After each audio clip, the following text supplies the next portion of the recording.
Hello बच्चों, स्वागत है आपका स्टोरी बुनकर चैनल में। मैं नीतू, आपकी कहानी दोस्त। और आज की कहानी है 3 सवाल। एक था राजा, वह बड़ा समझदार और धुन का पक्का था।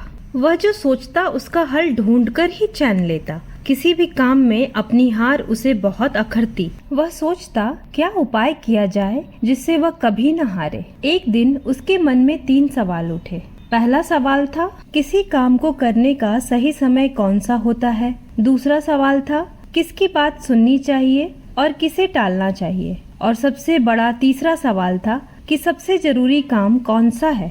अपने इन तीनों सवालों का जवाब पाने के लिए राजा ने अपने राज्य में डुगडुगी पिटवाई। जो भी इन 3 सवालों का जवाब देगा उसे इनाम दिया जाएगा। डुगडुगी पीटते ही दूर दूर से लोग राजा के पास आने लगे। पहले सवाल के जवाब में कुछ लोगों ने कहा, किसी काम को शुरू करने से पहले सोच लेना चाहिए कि काम कितने दिन या महीने में पूरा होगा। फिर काम को करने का समय और तरीका नियत करना चाहिए। फिर उसी के अनुसार काम करना चाहिए। सही समय पर काम पूरा करने का यही एक सही तरीका है। कुछ और लोगों का मानना था कि काम का समय तय करना कठिन है, लेकिन बेकार के कामों में समय ना गंवाएं। जो भी आसपास हो रहा हो उस काम में लग जाएं। एक तीसरा दल भी था। उसका कहना था, राजा अकेले हर काम शुरू करने का समय कैसे तय कर सकता है। राजा के पास सलाहकार होने चाहिए। उनकी मदद से राजा तय कर सकता है कि काम कब और कैसे किया जाए।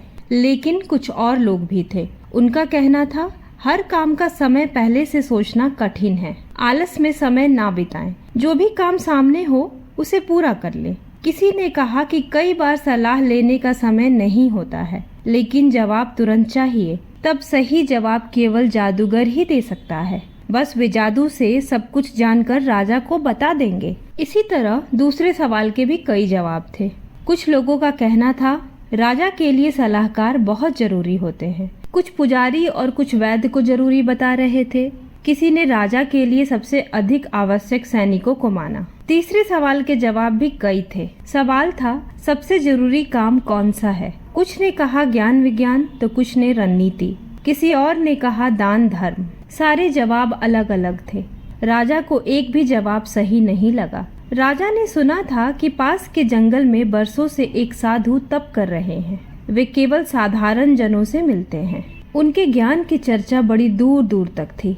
अपने सवालों का जवाब पाने के लिए राजा ने मन ही मन उनसे मिलना तय किया। दूसरे दिन राजा ने राजसी पोशाक उतार कर साधारण कपड़े पहने। कुछ अंग रक्षकों को साथ ले लिया। घोड़े पर सवार होकर राजा जंगल की ओर गए। काफी देर बाद पेड़ों की झुरमुट में से साधु की झोपड़ी दिखाई दी। राजा घोड़े से उतर गए। उन्होंने अंग रक्षकों को वहीं खड़े रहने का आदेश दिया। फिर राजा पैदल ही साधु के पास पहुँचे। राजा ने देखा, साधु बड़ी लगन से झोपड़ी के सामने की जमीन खोद रहे थे। उनका शरीर दुबला पतला था। कुदाल से खोदते समय वे जोर जोर से सांस ले रहे थे। राजा को पास आता देखकर साधु रुक गए। उन्होंने राजा का अभिवादन किया, फिर अपने काम में लग गए। राजा बोले, मैं आपके पास अपने कुछ सवालों का जवाब पाने की आशा से आया हूँ। मेरा पहला सवाल है, किसी काम की शुरुआत करने के लिए सही समय कौन सा है। दूसरा, मुझे किन लोगों की जरूरत सबसे ज्यादा है। मुझे किन पर ज्यादा ध्यान देना चाहिए। और तीसरा, यह कैसे पता लगे कि सबसे अधिक जरूरी काम क्या है। मुझे सबसे पहले क्या करना चाहिए। सवाल सुनकर भी साधु ने कोई जवाब नहीं दिया। वे काम में जुटे रहे। राजा कुछ देर चुपचाप खड़ा देखता रहा। साधु कुदाल चलाते, मिट्टी हटाते और हाँफ उठते। यह देख राजा का मन पसीज उठा। वह बोला, आप कुदाल मुझे दीजिए, कुछ देर मैं खोद दूं। साधु ने चुपचाप कुदाल उसे थमा दी। खुद जमीन पर एक तरफ बैठ गए। 1 घंटा हुआ, फिर दूसरा। राजा खोदता रहा। सूरज पेड़ों के पीछे छुपने लगा। तब कुदाल एक तरफ रखकर राजा साधु से बोला, मैं आपके पास 3 सवाल लेकर आया हूँ। आपने मेरे सवालों का जवाब नहीं दिया। यदि आप मेरे एक भी सवाल का जवाब नहीं देना चाहते तो मुझे बताएं, मैं लौट जाऊं। इतना सुनकर भी साधु चुप रहे। तभी किसी के दौड़कर आने की आवाज सुनाई दी। साधु ने कहा, आओ देखते हैं कौन आया है। राजा ने मुड़कर देखा। एक आदमी दौड़ता हुआ वहीं आ रहा था। वह दर्द से कराह रहा था। उसके पेट से खून बहकर उसके पैरों पर गिर रहा था। राजा के सामने आकर वह कुछ बुदबुदाया, फिर बेहोश हो गया। राजा और साधु ने मिलकर उसे जमीन पर लिटाया, उसके कपड़े ढीले किए। उसके पेट में बहुत बड़ा घाव था। राजा ने उसका घाव धोकर पट्टी की, पर वह पट्टी खून से भर गई। राजा ने फिर से खून साफ किया और दूसरी पट्टी बांधी। 2-3 बार पट्टियां बदली, तब कहीं खून बहना बंद हुआ। उस आदमी को होश आया तो उसने पानी मांगा। राजा ने ताजा पानी लाकर उसे पिलाया। शाम ढल आई थी, हवा ठंडी हो चली थी। बाहर लेटा हुआ आदमी ठंड से कांप उठा। राजा और साधु ने मिलकर उसे झोपड़ी के भीतर सुलाया। वह आंखें बंद किए चुपचाप बिस्तर पर लेटा रहा। यह सब करते करते राजा बहुत थक गया था। देहरी पर बैठते ही वह गहरी नींद में सो गया। दूसरे दिन सुबह उसकी आंख खुली। उसे समझ न आया कि वह कहाँ है, सामने लेटा हुआ बीमार आदमी कौन है। वह उसे एकटक देखता रहा। धीमी कमजोर आवाज में उस आदमी ने राजा से कहा, मुझे माफ कर दीजिए। राजा पहले तो अकचकाया, फिर बोला, मैं तुम्हें नहीं जानता। तुम मुझसे माफी क्यों मांग रहे हो? आप मुझे नहीं जानते, मैं आपको जानता हूँ। मैं आपका दुश्मन हूँ। आपने मेरे भाई को फांसी की सजा सुनाई थी, उसकी संपत्ति जब्त कर ली थी। मैंने तभी बदला लेने की कसम खाई थी। मुझे मालूम हुआ आप साधु के पास अकेले आए हैं। मैंने सोचा था जब आप वापस लौटेंगे तब मैं आपकी हत्या कर दूंगा, लेकिन पूरा दिन बीतने पर भी आप नहीं लौटे। तब मैं आपको खोजता हुआ इस तरफ आ रहा था। आपके अंग रक्षकों ने मुझे पहचान लिया। उन्होंने मुझे मारने की कोशिश की, पर मैं बच गया। अगर आपने मेरी मरहम पट्टी ना की होती तो मैं मर ही गया होता। आपने मेरी जान बचाई है। अगर मैं जीवित बचा और आपने चाहा तो जीवन भर आपकी सेवा करूंगा। अपने बेटों से भी यही कहूंगा, मुझे क्षमा करें। सारी बात सुनकर राजा बहुत खुश हुआ। उसने सपने में भी नहीं सोचा था कि शत्रु इतनी आसानी से मित्र बन सकता है।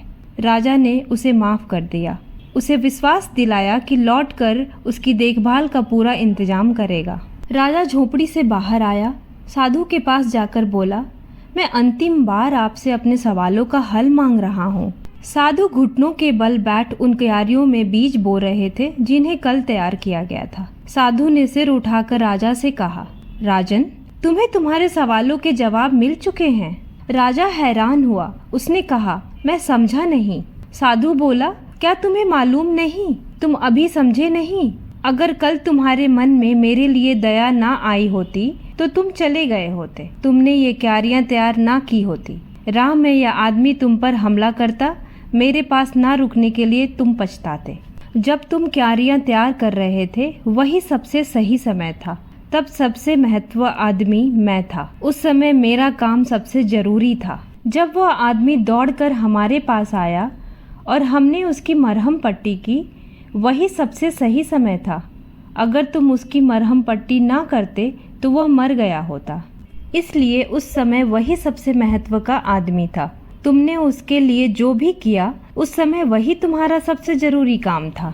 हमेशा याद रखना, सबसे सही समय वही होता है जब हमारे पास किसी भी तरह की शक्ति होती है। सबसे महत्व का आदमी वही होता है जिसके साथ हम होते हैं। कोई नहीं जानता कब क्या होगा। सबसे जरूरी काम है अपने सामने संकट में पड़े आदमी की सहायता करना। इसलिए हमें जीवन मिला है। दूसरों के काम आने में ही जीवन की सफलता है। इतना कहकर साधु चुप हो गया। साधु के जवाब सुनकर राजा को संतोष हुआ। राजा ने आदर से उनको प्रणाम किया, फिर उनसे विदा लेकर अपनी महल की ओर चल पड़े।